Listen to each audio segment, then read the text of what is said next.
할렐루야. 우리 앞뒤 좌우 역사님에게 사랑합니다. 인사해주세요.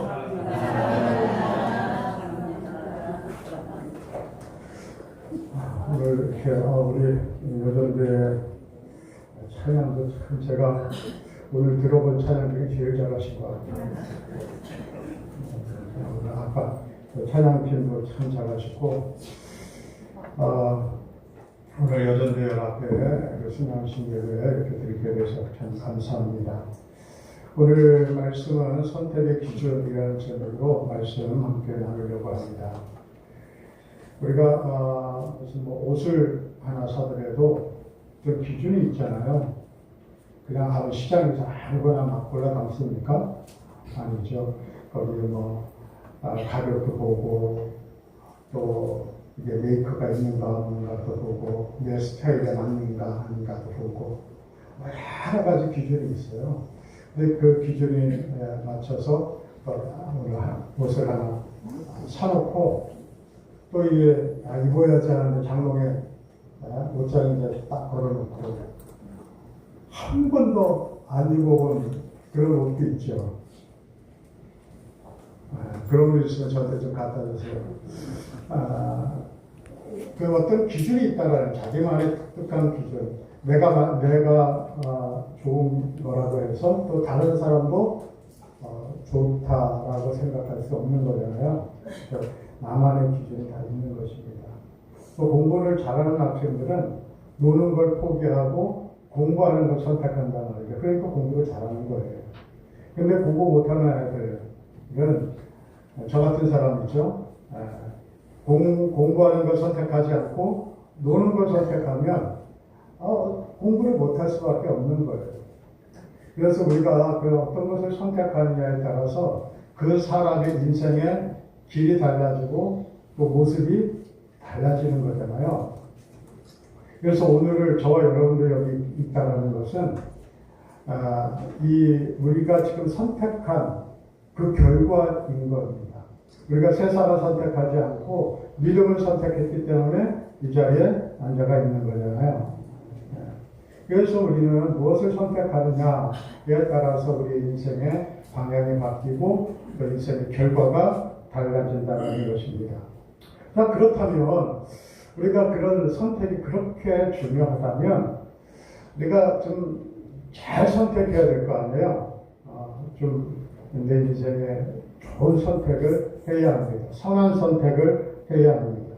그런데 여러분 그게 뜻대로 됩니까?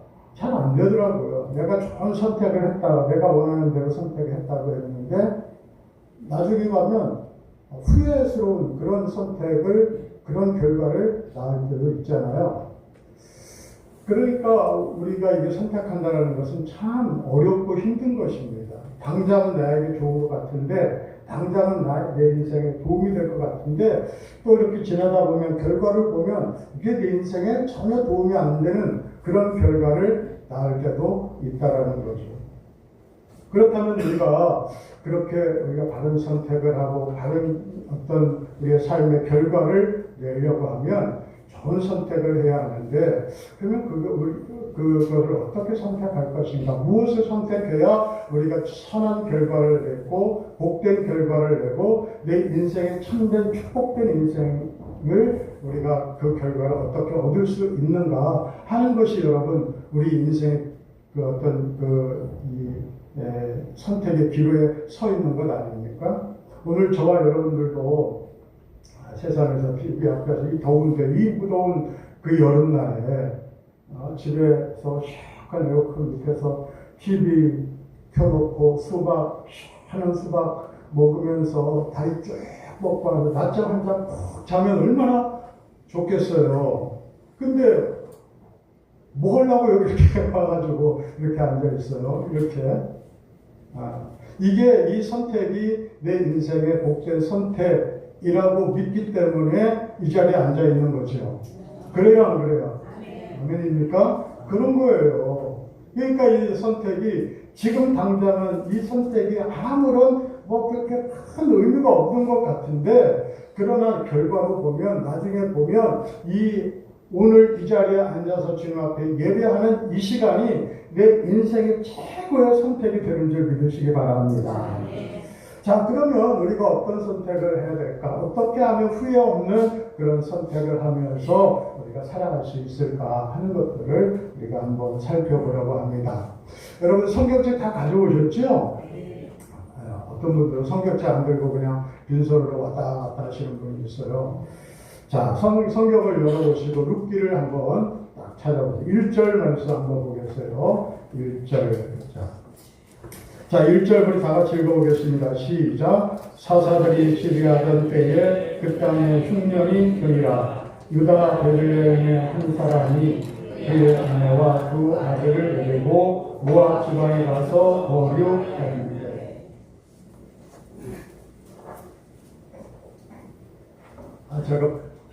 부유해서 땀나게 오느라고 목이 좀 타네요. 오늘 1절에 보니까 처음 시작이 어떻게 하죠? 사사들이 치리하던 때라고 그러죠. 여러분 사사들이 치리하던 때의 특징이 무엇일까요? 그때 이스라엘에 왕이 없으므로 사람이 각각 자기의 소견에 오른 대로 행하였더라. 그렇게 그 사사시대의 특징을 사사기에는 기록하고 있습니다. 그러면 이 사사시대에 왕이 없다. 그리고 자기의 소견에 오른 대로 행하였다. 이 말은 무슨 말일까요? 기준이 없다는 거예요. 기준 없이 자기가 기준이에요.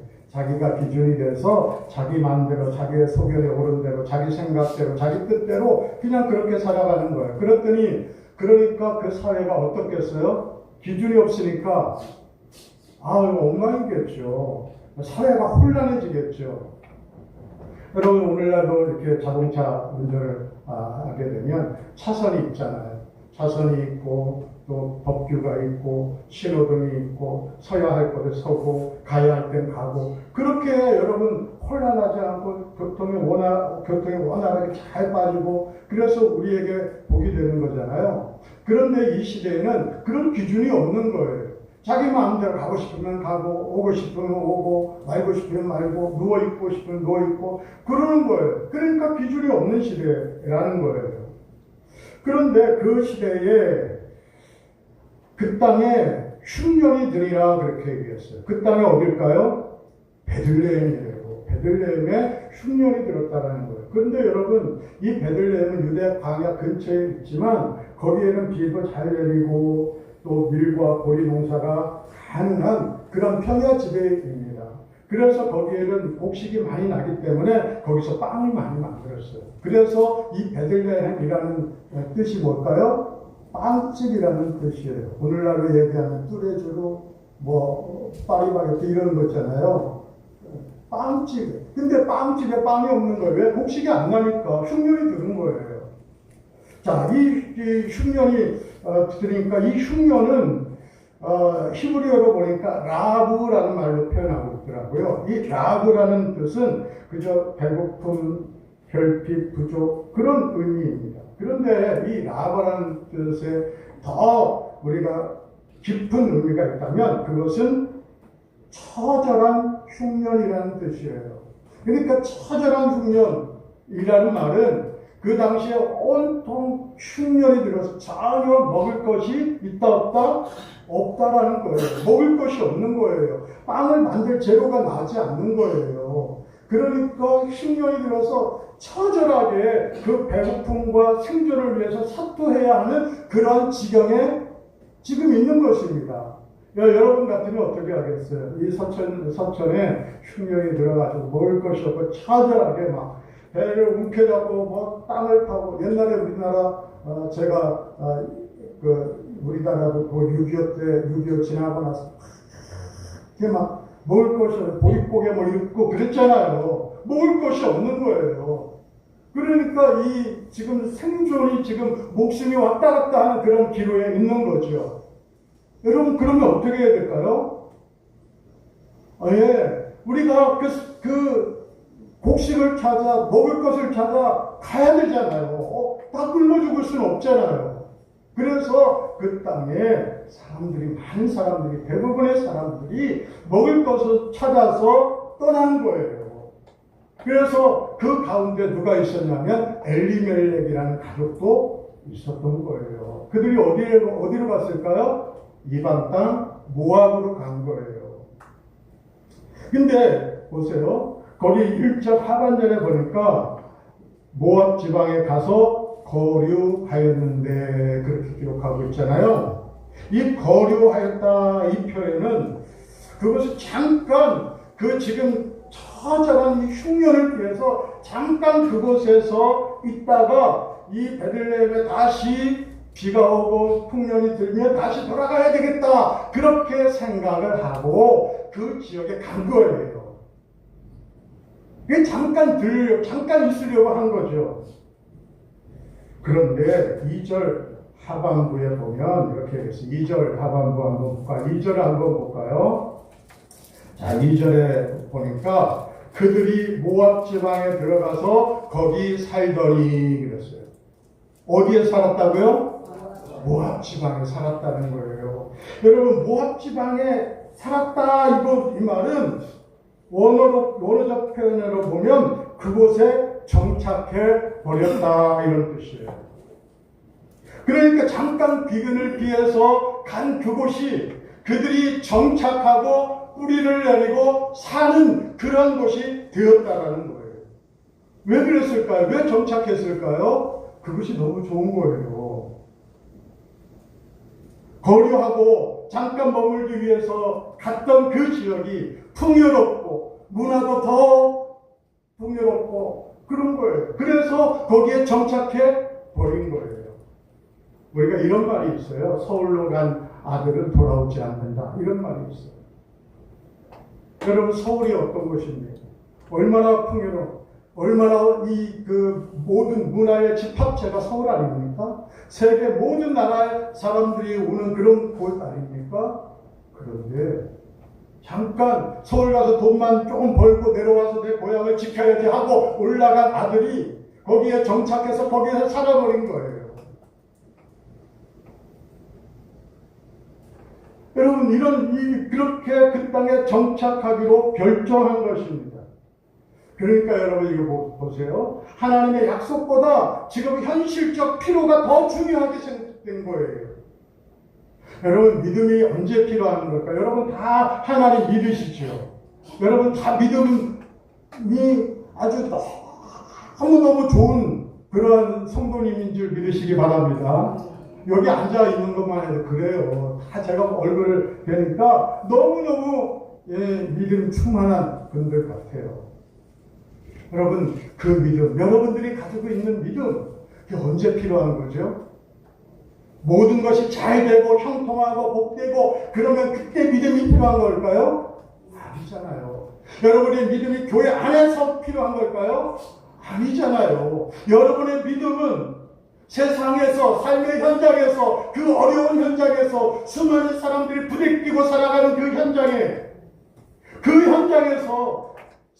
믿지 않는 사람들과 부대끼고 때로는 마음이 상하고 속상하고 또 내 삶에 예수 믿는 것 때문에 손해도 보고 억울한 일도 당하고 그러면서 그렇게 살아가는 그 삶의 현장 속에서 그 믿음이 발휘돼야 그것이 참된 믿음이잖아요.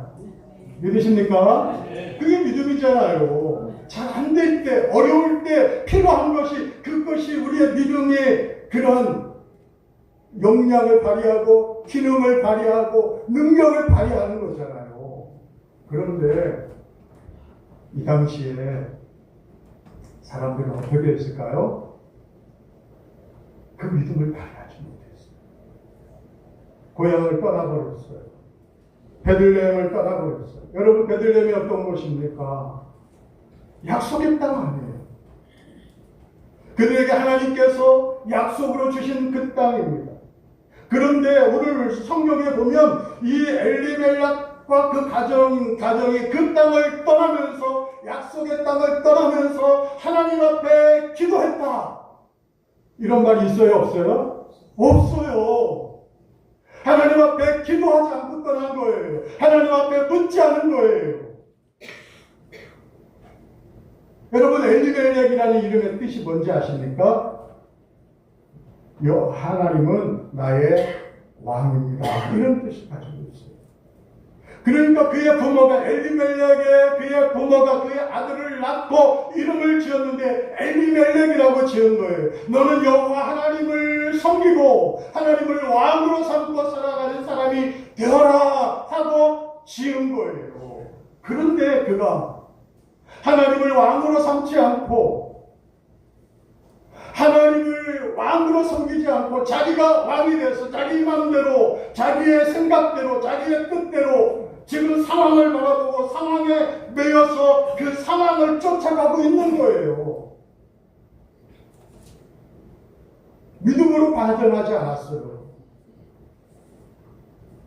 그랬더니 어떤 일이 일어난지 아십니까? 자, 본문 우리 2절에 모압 지방에 들어가서 거기 살더니 하고 3절 말씀 우리 성경책 가지고 계신 분 한번 읽어볼까요? 시작. 나오미의 남편 엘리멜렉이 죽고 나오미와 그의 두 아들이 남았으며 거기 살더니 하고 그 뒤에는 누가 죽어요? 엘리멜렉이 죽는 거예요. 지금 우리말 성경에서는 지금 나오지 않지만 이 원문 성경에 보니까 와우라는 접속사가 있는 거예요. 이 와우라는 접속사는 어떤 뜻이냐면 그때에 라는 말로 표현할 수 있어요. 우리말로 표현하면 그때에. 그러니까 거기에 살더니 그때에 나오미의 남편 엘리멜렉이 죽었더라 이런 말이에요. 살려고 왔는데 죽음이 온 거예요. 가장이 죽은 거예요. 여러분 그날 오늘날도 뭐 그렇지만 그 당시에 가장이 죽었다라는 것은 여러분 그 집안이 망했다는 의미예요. 절망의 밑바닥까지 최악의 상황까지 밑바닥까지 내려간다라는 그런 의미인 겁니다. 그렇다면 여기에는 하나님의 사인이 있지 않겠어요? 하나님의 음성이 있지 않겠어요? 하나님께서 그 가정에 향한 하나님의 어떤 뜻이 있지 않겠어요? 그런데요, 그것을 묻지 않아요.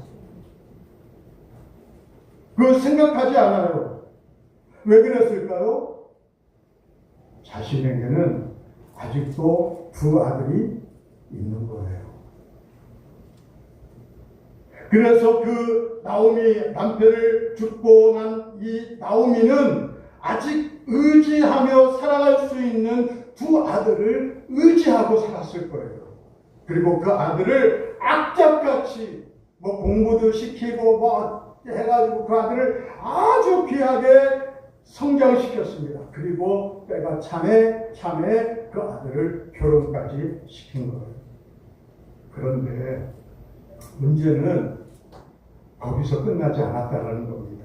결혼까지 시켰고 이제 불행 끝 행복 시작 이렇게 생각이 됐는데 그런데 문제는 그 이후의 삶도 행복 시작이 아니라 또 불행이 겹친 거죠. 자, 5절 말씀 여러분 성경 기억에 한번 볼까요? 자, 5절 말씀 시작. 말론과 기론 두 사람이 다 죽고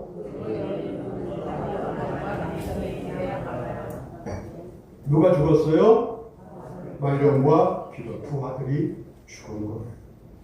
엎친 데 겹친 격이죠.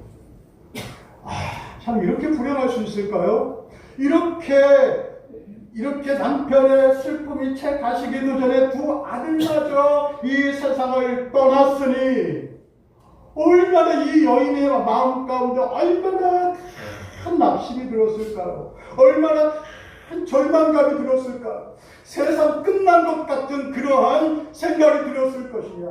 남편 죽으면 그렇다고 치고 두 아들마저 그렇게 애지중지 그렇게 키워서 장가까지 보내놨는데 이렇게 두 아들마저 죽어버린 거예요. 그러니까 이 여인의 슬픔이 어떻겠어요? 그냥 어떤 것도 설명할 수 없을 정도로 크고 아프고 그런 가운데 있는 거잖아요.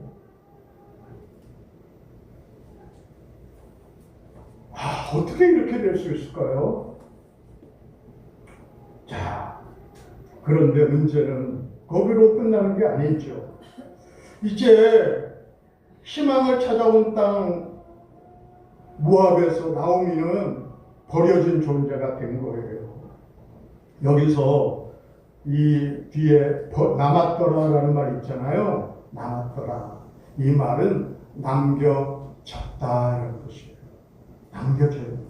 더 극단적으로 표현하면 버려졌다 이런 뜻이에요. 버려진 거예요.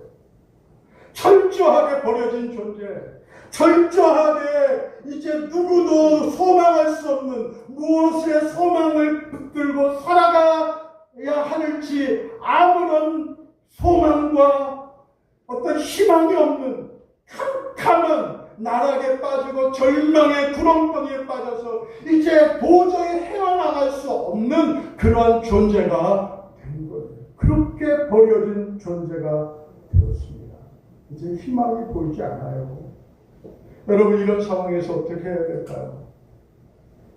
이 상황에서 이제 그 두 며느리가 이제 있잖아요. 여러분 그 며느리들은 어디 여자일까? 예를 이스라엘 여자예요? 아니면 이방 여자예요? 이방 여자였어요. 이제 그 며느리들 아들도 없어요. 소망이 없어요. 자기는 이제 도저히 그 며느리들에게 해줄 수 있는 것이 하나도 있다 없다? 없다. 어떻게 해야 돼요? 친족으로 돌려보내잖아요. 그래서 야 너희들 내가 아무런 소망이 없으니 너희들 친족으로 돌아가. 그렇게 얘기를 한 거예요. 자 14절 말씀 한번 볼까요? 자 14절 시작. 그들이 소리를 높여 다시 울더니 오르바는 그의 시어머니에게 입맞추되 룻은 그를 붙여찼더라. 첫째 며느리 오르바는 입을 맞추고 이제 자기 친정으로 나갔어요. 그런데 룻은 어떻게 할까요? 그를 붙여찼더라. 여기서 이 붙여찼더라라는 말은 히브리어 원어로 보니까 다바크라는 말인데 이것은 붙어서 떨어지지 않다. 굳게 결합하다. 도저히 떨어뜨려 놓을 수가 없다. 여러분 이 말이 또 어디에 쓰여 있는지 아십니까? 창세기에 쓰여져 있습니다. 창세기 2장에 보니까 남자가 부모를 떠나 그의 아내와 합하여 둘이 한 몸이 이룰지라 그랬어요. 그때 거기에 합하다라는 말이 다바크라는 말이에요. 그래서 하나님이 짝지어진 그 부부를 인간이 떼어놓을 수 있다 없다? 없다. 그런 거예요. 여러분 그렇게 딱 돌려서서 이제 룻은 그 어머니를 놓지 않겠다라는 거예요. 죽음이 갈라놔도 놓지 않겠다라는 겁니다. 이제 어머니 나오미와 룻은 하나가 되었다, 연합했다. 이것을 좀 고상하게 신학적인 용어로 표현하면 언약적 결합이라는 말이에요. 주님이 우리를 사랑한 그 사랑이 바로 그런 사랑이라는 거예요. 언약 안에서 결코 떼어놓을 수 없는, 죽음이 갈라놓아도 떼어놓을 수 없는 그런 관계가 되었다. 여러분 이게 언약적 결합인 것입니다. 여러분 룻이 나오미를 따라서 베들레헴에 간들, 거기에 무슨 숨겨놓은 부동산이 있는 것도 아니고 재산이 있는 것도 아니고 모든 것이 이제 잃고 모든 것을 이제 빈털터리가 돼서 텅 빈 모습으로 고향에 돌아간들 소망이 있겠습니까? 소망이 없는 거예요. 그럼에도 불구하고 룻이 그 어머니를 선택하고 그 어머니와 함께하기로 결단한 것입니다. 여러분, 만약에 여러분의 딸이 그렇다면 어떻게 하실래요? 여러분의 딸이 룻처럼 아무것도 없는 시아버지 죽고 남편도 죽고 이제 시어머니 아무것도 없는 빈털터리가 돼서 소망 없는 그 시어머니, 늙은 시어머니 모시고 내가 살아야 하겠습니다 하고 막 그렇다면 여러분 어떻게 하실 거예요? 저것들은 다시 생각해봐라. 뭔 소망이 있냐? 뭐 이 재산이 있냐? 뭐가 있냐? 너 아직도 젊고 예쁜데 다시 시집가서 잘 살면 되는데 너 왜 그렇게 미련한 게 바보처럼 그러니? 그렇게 하고 막 뜯어 말렸을 거예요. 그런데 룻은 시어머니로 따르기로 결단합니다. 그렇다면 왜 룻이 이런 결단을 하는 걸까? 왜 룻을 나오미를 따르기로 결단하는 것일까? 왜 나오미를 선택했을까? 그게 궁금하잖아요. 궁금해요? 안 궁금해요? 하나도 안 궁금한 것 같아요. 저는 궁금해 미치겠어요. 왜 그랬을까? 그 이유는 딱 하나예요. 그냥 환경을 바라보지 않았어요. 그의 역경을 바라보지 않았어요. 룻은 자기 인생에 어떤 계산을 하지 않았다라는 거예요. 계산적으로 행동하지 않았어요. 그는 믿음으로 행동합니다. 그것이 뭘까요? 사랑이에요. 사랑. 우리 한번 따라할까요? 사랑. 우리 아까 옆 사람하고 사랑합니다 인사했잖아요.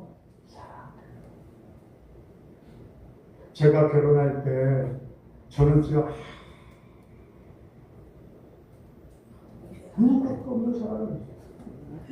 우리 아버지가 제 고향이 충청남도 여기 예산군 삽교면 151번지 거기 그랬거든요. 거기 우리 아버지가 우리 할아버지 돌아가시고 논 팔고 다 팔고 싸들고 서울로 올라가고 서울에서 제가 할 때 다 태어나고 할아버지 일찍 돌아가시고 그러니까 딱 누구의 말을 들었는지 그냥 다 팔아가지고 서울로 그냥 올라갔어요. 올라가서 뭐 하고싶나 뭐 이것저것 하다가 그냥 사기도 당하고 저거 다 아무것도 없었어요. 그래서 저기 지금 신림동 그 남국이라는 데가 있어요. 신림동에 가면 지금은 뭐 다 아파트 개발해가지고 힙값하는 그 아파트들이 다 이제 세워져 있는데 그 남국 산꼭대기 밑에 거기에 자리 잡았어요. 팔고 거기서 어쩌고저쩌고 해가지고 구로동 쪽으로 어떻게 이사 와가지고 집 한 채 사가지고 어쩌고저쩌고 했는데 또 노름으로 다 날리고 막 그랬단 말이에요. 뭐 아무것도 뭐 그냥 뭐 옛날에 뭐 육성회비 가져오라 그러면 제가 맨 육성회비 못 내가지고 이름 서근원 부르면 막 칠판에다 서근원 써놓고 막 그랬어요. 육성회비를 못 냈어. 그래서 학교 가고 싶겠어요? 안 가고 싶겠어요? 안 가고 싶었어. 그래가지고 거기 뭐 시장값 뺑뺑 돌다가 놀이터에 앉아있다가 막 자다가 막 그래가지고 또 학교 끝날 쯤 되면 집에 들어가고 우리 어머니는 내가 학교 간 줄 알아. 근데 어느 날 선생님이 찾아와가지고 근원이가 학교 가는 길을 우리 어머니가 따라와가지고 시장에서 뺑뺑 잡아가지고 학교에다 막 그랬단 말이야. 아무것도 없었어요. 근데 저희 집사람이 저를 보고 한눈에 뿅 간 것 같아요. 잘 모르겠어요. 지금은 한눈에 안 갔으면 얼마나 좋았을까 그런 생각을 지금은 해보지만 그래서 저를 선택해서 결혼을 한 거 아닙니까? 왜 그랬을까요? 왜 그렇게 바보 같은 짓을 했을까요? 사랑. 여러분 우리는 세상에 각박하다고 합니다. 교회에서조차도 각박해졌어요. 교회에서도 늘 말로는 사랑한다고 하지만 사실상 그 사랑이 교회 안에 풍성하게 그 교회를 자리 잡고 있는 것 같지 않아요. 자기의 이익을 따라서 사랑하기도 하고 미워하기도 하고 싸우기도 하고 그렇게 하더라고요. 여러분, 왜 이 세상이 힘들까요? 왜 이렇게 사는 게 힘들까요? 그 이유는 다른 이유가 없는 거예요. 사랑이 없기 때문에. 요즘 여러분 물질적으로 얼마나 풍요로워졌습니까? 요즘 세상에 굶어 죽는 사람 없잖아요. 뭐 먹을 것이 풍성하고 또 우리에게 물질도 예전보다 비하면 얼마나 많아졌고 부자가 됐고, 여러분 그렇게 우리가 그런 모습 있잖아요. 많은 것이 세상적으로 풍요로워졌는데 오히려 그 풍요 속에서 사랑은 점점 식어져가고 있는 모습을 우리가 보게 됩니다.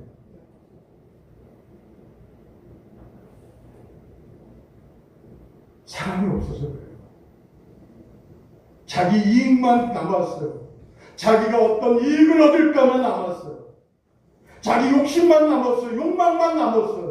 그 욕망에 의해서 사랑도 버리고 그 욕망 때문에 여러분 사랑하는 그런 가족도 버리는 그런 세상이 되어버렸단 말이죠.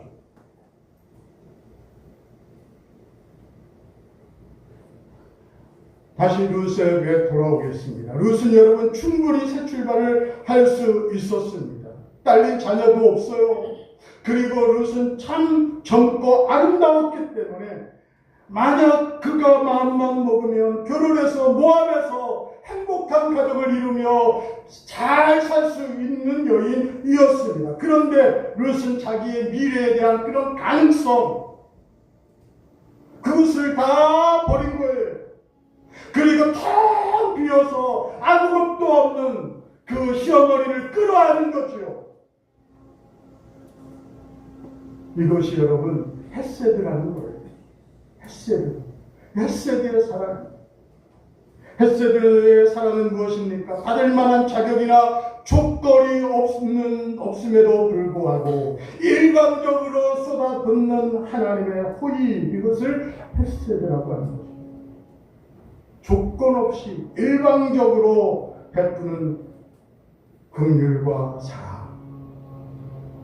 이게 여러분 우리 주님께서, 하나님께서 우리에게 주신 그 사랑이 바로 이 헤세드의 사랑이라는 것입니다. 여러분, 우리는 아무런 소망이 없었어요. 우리의 미래도 없었어요. 사랑받을 만한 그런 존재가 아니었습니다. 죄로 말미암아, 아니 죄와 허물로 죽었던 저와 여러분들이었습니다. 그런 소망 없는 존재, 아무런 하나님에 대하여 하나 내놓을 것 없는 그러한 존재였지만 우리 주님께서, 하나님께서 우리를 사랑하셔서 독생자 예수 그리스도를 이 땅에 보내주시고 예단을 위하여 십자가에 못 박아 죽게 하심으로 우리를 사랑하셨고 우리를 구원해 주셨고 우리를 주님의 자녀로 삼아 주셨다는 것입니다. 할렐루야. 여러분, 우리가 그런 사랑을 받은 존재입니다. 그것이 주님의 우리에게 베풀어주는 사랑이요, 호의요, 헤세드였습니다. 그런데 룻의 모습 속에서 그 예수님의 모습이 보이는 거예요.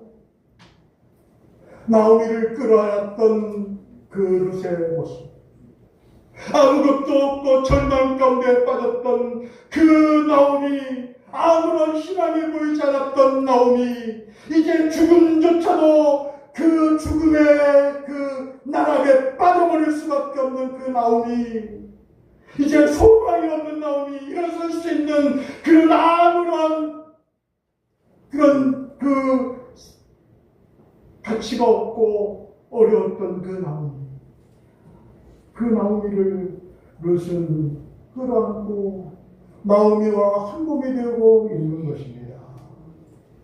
여러분, 이게 진짜 사랑 아닙니까? 진짜 그것이 하나님의 긍휼 아닙니까? 이것이 바로 우리 예수님의 모습이었다라는 거예요. 사랑하는 성도 여러분, 그리고 우리 여전교회 성도 여러분, 저는 우리 여전교회가 그런 사랑이, 헤세드에 대한 사랑을 가지고 우리 교회를 사랑하고 우리 지체들을 사랑하고 또 우리 이웃들을 사랑할 수 있는 그런 믿음의 백성들이 되기를 주님의 이름으로 축원합니다. 한 가지만 더 말씀드리고 말씀을 마치려고 합니다. 자, 17절 말씀 한번 볼까요? 우리가 읽은 말씀인데 17절 말씀 우리 다 같이 한번 읽어보겠습니다. 시작.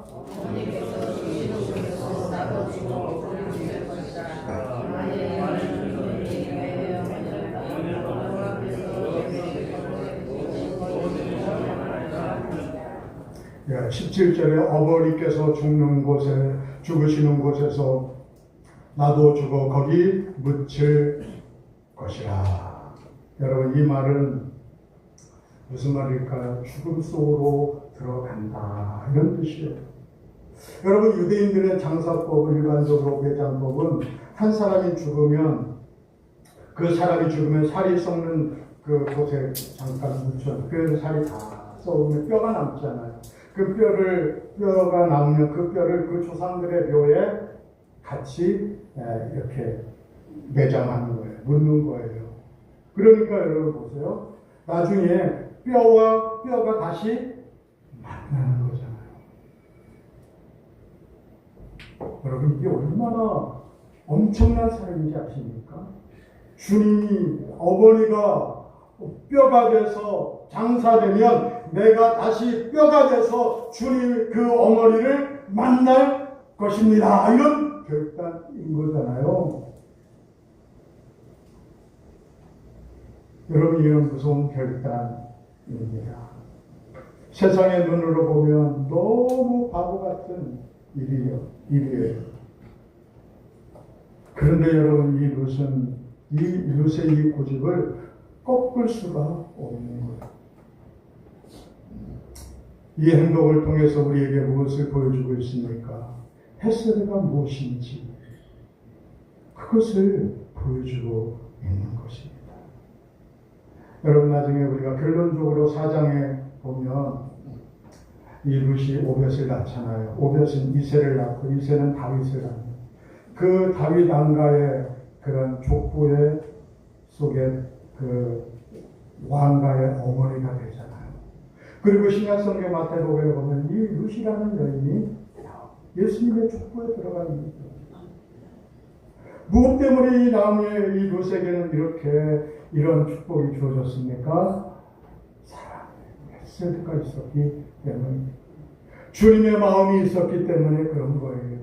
하나님의 마음이 그의 마음 가운데 거했기 때문에 그런 거예요. 하나님께서 주신 그 사랑이 그 안에 있었기 때문에 그런 거예요. 어떤 아이가 500원짜리 동전 2개를 가지고 교회를 가고 있었습니다. 교회를 가다가 넘어졌어요. 그래가지고 동전 하나를 잃어버린 거예요. 엄마가 하나는 헌금하고 하나는 너 오면서 아이스크림 사먹으라고 준 돈인데 하나가 없어진 거예요. 세상이 무너지는 것 같았어요. 그러면서 일어나면서 이 아이가 뭐라고 얘기하는지 아십니까? 헌금이 없어졌네.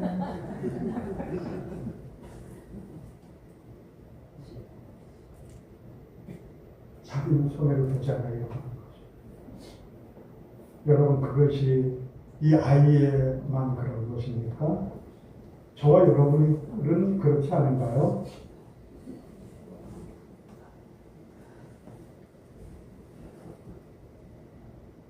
마태복음 6장 33절 말씀, 여러분 너무나 잘 아시죠? 너희는 먼저 그의 나라와 그 의를 구하라. 그리하면 이 모든 것을 너희에게 더하시리라. 할렐루야.